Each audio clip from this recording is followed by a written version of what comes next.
Hi, welcome to our channel where we share the most intriguing stories. When Zach Harper bought his dream home by the lake, he thought he was escaping chaos for peace. No landlords, no rules, no HOA, just him and his pool. But when a clipboard-wielding neighbor named Karen came knocking, he realized he hadn't found paradise. He'd stepped onto a battlefield. When I first bought the house, I thought I'd hit the jackpot of suburban freedom. No nosy landlords, no thin apartment walls, and, most importantly, no homeowners association breathing down my neck about mailbox colors or which direction my grass blades leaned. Just me, my modern Lakeview home, and the sparkling blue pool I'd dreamed about since my 20s. After years of working as an architect in Chicago's chaos, I'd finally made the leap to Florida's sun-soaked quiet. A little corner lot on a slope, overlooking a peaceful lake, with enough space to throw a baseball without hitting anyone's car or kid. I called it Harper's Haven, mostly as a joke. Now I think the name was tempting fate. The pool was the crown jewel. Sleek tile, LED lighting that glowed like a Vegas hotel at night, and a deck perfect for barbecues or solitude. It wasn't just a pool, it was therapy, serenity, escape. And I made damn sure during closing that the house was not part of any HOA. I checked the plat maps, the deed, even pulled a zoning report. No committees, no meetings, no bylaws, just my land, my rules. It wasn't until the second week that I met her. She walked right up the driveway like she owned the pavement. Tall, blonde bob, crisp pastel button-down tucked into khakis, clipboard in hand. You know the type, someone who schedules her personality in 5-minute increments. "Hi there, I'm Karen, president of the Lakeside Community HOA," she chirped, extending her hand like she was offering a peace treaty. I didn't shake it. I smiled politely and said, "Nice to meet you, but I'm not part of the HOA." She blinked. You'd think I'd told her I eat puppies. "Oh, well, all properties on this block are technically under the association's covenant. I'm sure your realtor just didn't clarify." "My title and survey say otherwise," I replied. "I'm on a separate parcel. No HOA." She gave me that tight smile, like Botox was holding it together more than goodwill, and said, "Well, I'm sure you'll still want to be a good neighbor. We have a lovely tradition of sharing amenities with the community. Your pool, for instance." I laughed, genuinely. That's not happening. That was the moment I felt it. The first drop of chlorine hitting my paradise. And it wasn't in the water, it was in the air. At first, I thought maybe it was a misunderstanding, a weird neighborly quirk maybe. I figured Karen got the message when I said the pool was off limits. I mean, how much clearer can a person be? But a few days later, I noticed a towel, not mine, folded neatly on one of the lounge chairs by the pool. Then an empty juice box in the grass. Strange, sure, but it could have been the wind, I told myself, or kids cutting through the yard. I didn't jump to conclusions until I caught her. It was a Saturday morning. I'd stepped out onto the patio with a fresh cup of coffee, enjoying the early sun, when I heard giggling, children's giggling, and splashing, splashing. I peeked around the corner and nearly dropped my mug. There she was, Karen, in a wide-brimmed hat, sunglasses, and one of those bright floral cover-ups, lounging in my chair. Her grandkids, at least 3 of them, were cannonballing into my pool. There were floaties, pool noodles, juice boxes scattered like confetti, and a Bluetooth speaker playing some obnoxious kids' music. I stood there for a second, completely stunned. Then I called out, "Excuse me, what the hell is going on here?" Karen looked up like I'd interrupted her spa treatment. "Oh, Zachary, good morning. I didn't think you'd mind. The kids were just dying to swim. And with the heat." "I do mind. You're trespassing. You can't just walk onto my property and use my pool." She laughed. "Oh, don't be so rigid. We're neighbors. We believe in community spirit here." "Community spirit doesn't override private property law," I snapped. "You and the kids need to leave. Now." She huffed, gathered her herd, and marched off, muttering something about selfish newcomers. I spent the next hour fishing Capri Sun straws and soggy goldfish crackers out of the skimmer. But that was just the beginning. Over the next week, I caught 2 different women I didn't even know cutting through my backyard with towels over their shoulders. I installed private property signs on every visible side of the fence. A day later, someone stuck a passive-aggressive post-it on my mailbox. "Don't be the reason the kids have no summer."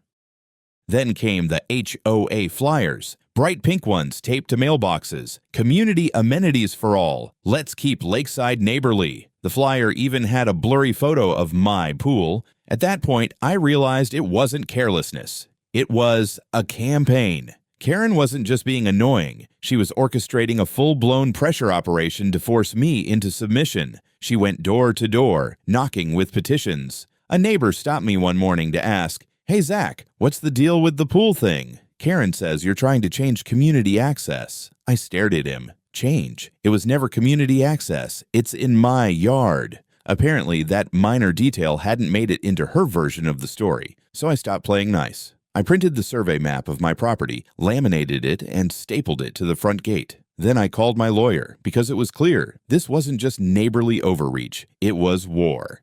And Karen had fired the first shot.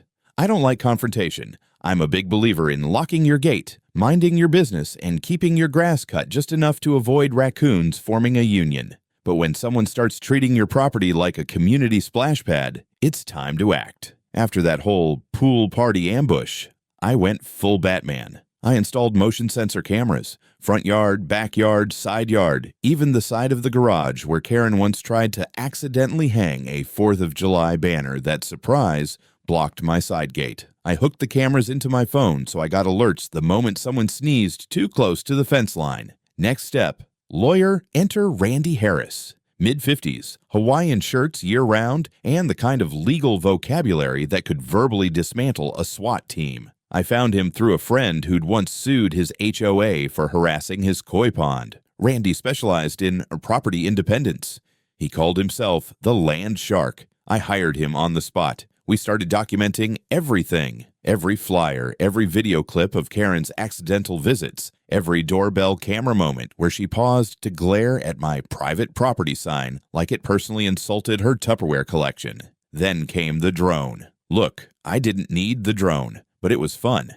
It had a thermal camera, a 4K zoom lens, and a setting called Sentinel Patrol, which made it do a slow circle over my backyard every hour. I named it Clifford. Clifford, the big red threat detector. Clifford caught plenty. One night, around 9:45 p.m., a couple of neighborhood teens hopped my side fence. Karen's grandsons, if the HOA Facebook group selfies were any clue, they tried to sneak a dip. Clifford spotlighted them like the Eye of Sauron. They scattered, squealing, and I watched from my phone, sipping whiskey like a Bond villain. I didn't even yell, just posted a still frame of the footage on the neighborhood app with the caption, "Nice try. Fellas, smile. You're on Harper Security." Karen, of course, exploded. She banged on my door the next morning like the feds. "Your drone is spying on children." "No," I replied calmly. "It's protecting private property from unauthorized pool intruders. Big difference." "You're being hostile," she barked. "This community has always shared. You're the only one making things difficult." "Well," I shrugged. "Then the math checks out."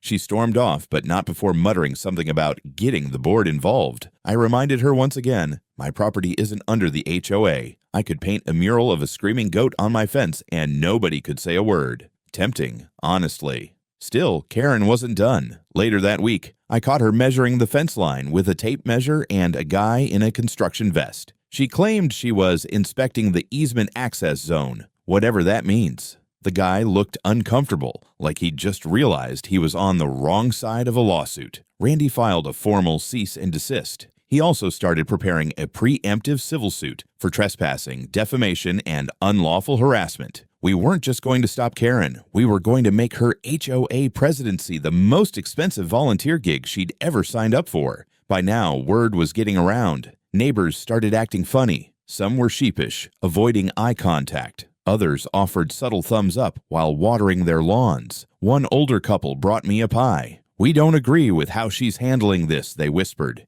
It was key lime. Solid pie. The power was shifting, and for the first time in weeks, I felt like I was gaining ground, but I knew Karen wouldn't back off quietly. She wanted a war. Well, now she had one, with receipts. And Clifford. The courthouse smelled like bleach and bureaucracy. Two things I've always associated with mild dread, but that morning, standing outside the courtroom in a crisp button-down and a binder full of evidence under my arm, I felt oddly calm.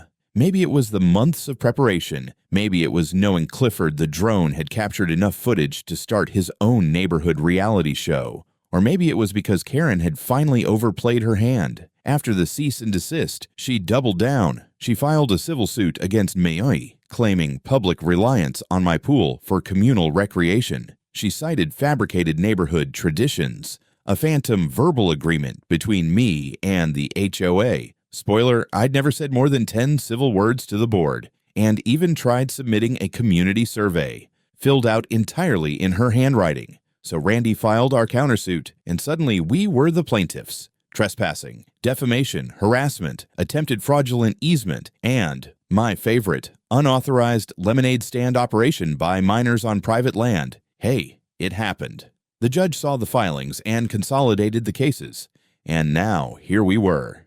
Me versus Karen, the suburban showdown. Karen entered like she was the opening act in a community theater version of Legally Blonde, wearing a power suit the color of Pepto-Bismol and dragging behind her a rolling cart full of color-coded binders. Her entourage, 3 HOA board members and a guy I swear was just their dog walker, sat behind her like it was prom night. Her lawyer was a slick-looking guy with a Bluetooth still in his ear, like he was expecting an urgent call from Elon Musk. Our side, just me, Randy, in flamingo print socks, a property expert, and a USB stick loaded with over 40 gigabytes of pure, unfiltered Karen. The trial lasted 3 days. On day 1, Karen's lawyer tried to paint me as an antisocial, bitter newcomer who'd moved into a close-knit community, only to shut his doors and lock out joy. I admit, it was a strong opening. If you ignored the law, facts, and basic decency, they paraded a few cherry-picked neighbors who'd been fed Karen's script.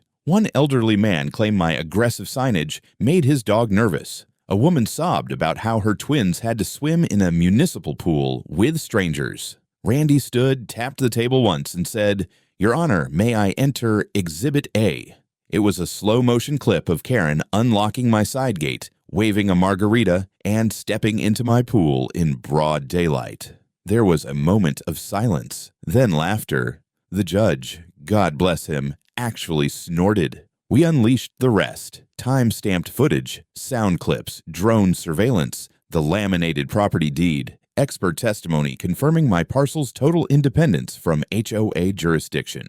One recording had Karen saying, "He won't give in unless we make him miserable enough." That went over about as well as you'd expect. The climax came when we presented the supposed HOA survey. Randy had enlarged each page, mounted them like art, and asked a handwriting analyst to testify. All signatures, she confirmed, are traced copies of Karen's. There was even one from a neighbor who'd moved to Arizona 4 years ago. Karen's face melded inch by inch with every exhibit. By the end of day 3, she looked like a wax statue left out in a Florida summer. The judge didn't even adjourn for long. In his final statement, he said, "This case exemplifies an egregious abuse of perceived authority. The defendant's actions are a clear violation of personal property rights and community ethics. Mr. Harper is awarded $300,000 in damages to be paid by Ms. Karen Rollins personally." Boom. Karen gasped audibly. Her lawyer put his face in his hands like a tired teacher who just watched a kid eat glue. I turned to Randy, who whispered, "That's gonna sting." She drives a Lexus and shops at Aldi. It wasn't just the money. The ruling stated that Karen had to resign from the HOA, publicly retract all prior accusations, and could not step foot on my property again without written permission, which, spoiler alert, she was never getting. I walked out of that courtroom to a few curious reporters waiting by the steps. I didn't say much, just smiled and said, "Don't mess with a man's pool." And in that moment, under the blazing Florida sun, with a legal victory under my belt and Karen's HOA crown shattered on the floor, I felt something I hadn't felt in months: freedom. But little did I know, Karen wasn't done falling yet. She was just about to hit rock bottom and start digging. The thing about victory is, it's rarely quiet. I thought after court, things would settle down. Karen would crawl back into her HOA hole. The board would go through their little reform dance, and I'd be back to floating in peace, drink in hand, without worrying about a 6-year-old cannonballing into my face. But Karen? Karen did not crawl. She combusted. Within a week of the verdict, word spread like wildfire through the neighborhood. The HOA listserv, previously a den of passive-aggressive reminders about recycling bins, erupted into open rebellion. People forwarded me screenshots of board members resigning in group emails, citing leadership instability and exposure to liability. One poor guy wrote, "I only joined to get permission for a patio extension. I didn't sign up for civil war." Karen, of course, was ousted immediately. There was no ceremony, just a posted notice on the community board in the clubhouse. Effective immediately, Karen Rollins is no longer serving in any HOA capacity. Any communications under her name should be disregarded. Rumor had it she demanded a farewell speech and was physically escorted out after trying to pin laminated flyers about moral decay to the pool cabana. Meanwhile, the $300,000 judgment hung over her head like an anvil in a cartoon. The court gave her 90 days to begin payments or liquidate assets. Naturally, the house was her biggest one. Big, beige, overly pruned. She refused to sell. I know this because a real estate agent who lived 2 doors down told me she'd offered to list it. And Karen snapped, called her a traitor to tradition, and accused her of collaborating with pool radicals. Yes, that's what we were now. Pool radicals. For a while, things got eerily quiet. No more flyers, no more measuring tapes dangling over my fence, no more HOA drama. Even Clifford the drone got a vacation. But silence, I've learned, doesn't always mean peace. One afternoon, about a month after the trial, I got a call from Randy. He sounded amused. "You're going to want to sit down for this," he said. Apparently, Karen had been arrested, not for anything involving me this time. No, she'd been caught attempting to rob a jewelry store. Yes, a jewelry store, in a town 20 miles away, dressed in all black, sunglasses on, wearing a fake mustache, yes, an actual disguise, and carrying a plastic toy gun spray-painted silver. Her escape plan? A silver Prius with HOA, bumper stickers, and expired tags. She tripped the silent alarm while trying to smash a display case with a garden gnome. I'm not making this up. I couldn't if I tried. Randy emailed me the link to the local news article. Former HOA president arrested in bizarre burglary attempt. Motive believed to be financial pressure from civil judgment. I stared at the screen for a solid 5 minutes before bursting out laughing. The story went viral in our neighborhood. Someone made a meme of Karen's mugshot next to her old Respect the Rules HOA Facebook banner. The caption, "From bylaws to outlaws." And just like that, Karen Rollins became a legend for all the wrong reasons. She was charged with attempted robbery, possession of a fake weapon, trespassing, and destruction of property. Bail was denied. I heard later she tried to argue she was mentally unwell due to community betrayal, which is bold, considering she once fined a guy for leaving his Halloween lights up until November 2nd. In a way, it was tragic, but also poetic. The woman who tried to take my pool ended up trying to steal diamonds, all because she couldn't admit she'd lost. As for me, my life did a full 180.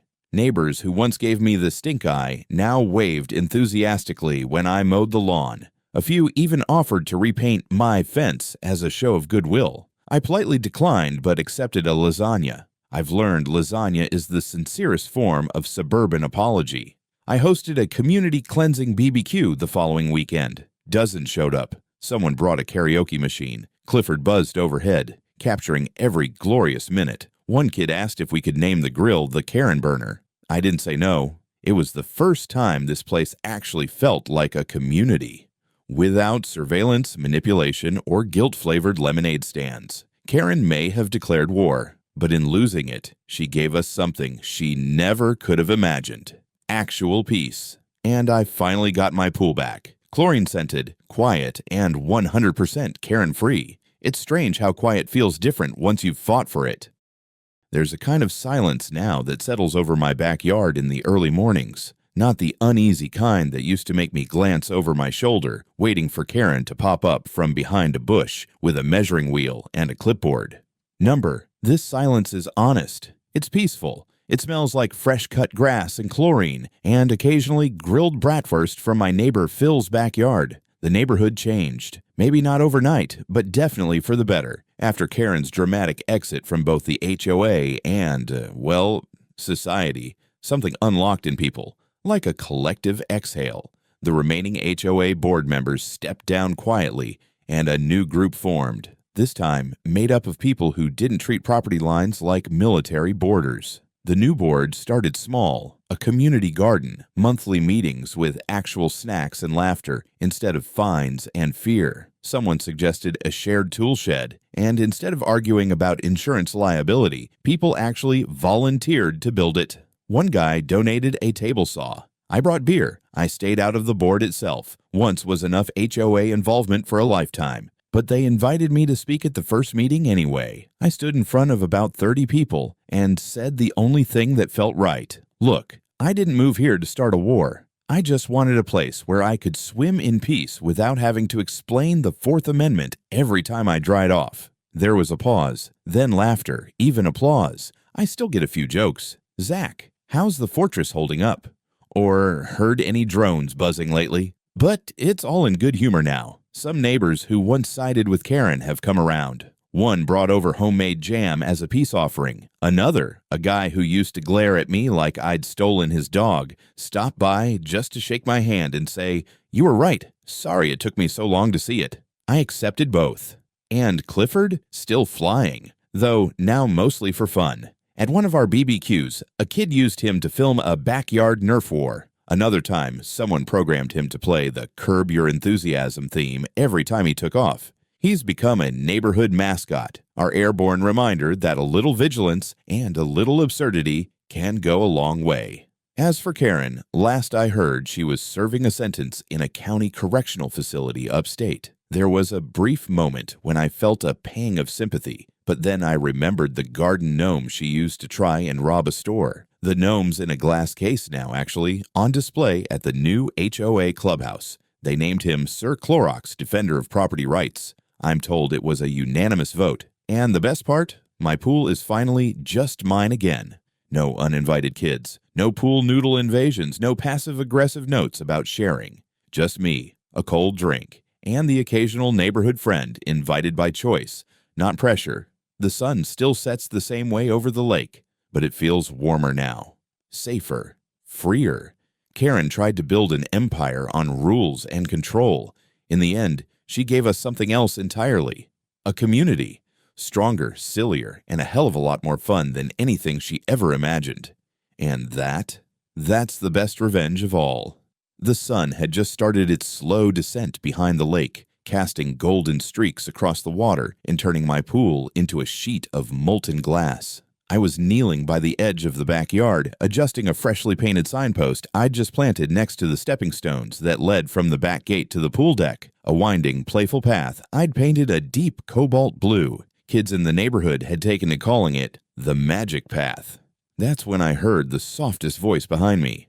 "Excuse me, sir, is this the Harper house?" I turned to see a girl, maybe 13, dark hair, shy eyes, and a backpack that looked a little too heavy for her frame. She smiled nervously and gestured to the sign. My aunt used to talk about a house like this when I was little, said it had a magic blue path and the best view of the water. She told me one day, if I ever found it, I'd know I was in the right place. Something about the way she said it made my stomach flip. I smiled gently. "Well, you found it." She brightened, then looked down. "She's gone now. I don't see her anymore." I didn't ask. I didn't need to. Life takes people in strange directions, some more tragic than others. I stood up, brushed off my hands, and nodded toward the path. "Want to walk it?" She hesitated, then grinned and took a step onto the first stone. "She always said the blue meant freedom." I nodded. "That's exactly what it means." As she followed the path, giggling as it twisted and curved, something settled in my chest. No anger, no gloating, just peace. Karen was gone, not just from this yard or this neighborhood, but from the story itself. What remained were ripples. And maybe, just maybe, the next generation would only know this place for its laughter, its welcome, and that blue path leading not to power, but to joy. And that was enough.